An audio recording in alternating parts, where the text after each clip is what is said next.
स्वर्ग की सबसे सुंदर अप्सरा उर्वशी। उसकी सुंदरता, उसकी महकता देवता भी जी से दृष्टि नहीं हटा पाते थे। लेकिन एक दिन एक शार्प के कारण उन्हें स्वर्ग छोड़कर धरती पर आना पड़ा।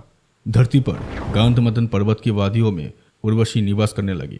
उसी समय चंद्रवेश के राजा पुरूरवा की नजर उन पर पड़ी। राजा उर्वशी के सौंदर्य से इतना मोहित हुए कि उन्होंने विवाह का प्रस्ताव रख दिया। उर्वशी ने कहा, राजन, मैं आपकी पत्नी बनूंगी, पर 3 शर्त पर। पहली शर्त, मेरे बिस्तर के पास हमेशा 2 भेड़ रहेंगे। दूसरी शर्त, आप मुझे कभी नग्न अवस्था में नहीं दिखेंगे। तीसरी शर्त, मुझे केवल घी से बना हुआ भोजन ही दिया जाएगा।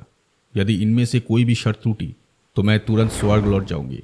पुररवा ने बिना सोचे समझे तीनों शर्त मान ली। विवाह हुआ और दोनों ने साथ में 600 वर्ष तक सुखी जीवन बिताया। 600 वर्ष तक सुखी जीवन बिताया। लेकिन स्वर्ग में गांधर्व उर्वशी की कमी महसूस करने लगी। उन्होंने उसे वापस लेने की योजना बनाई। वो उर्वशी की तीनों शर्तों से भली भांति परिचित थे। एक रात गांधर्व ने चुपके से उर्वशी की दोनों भेड़ों को चुरा लिया।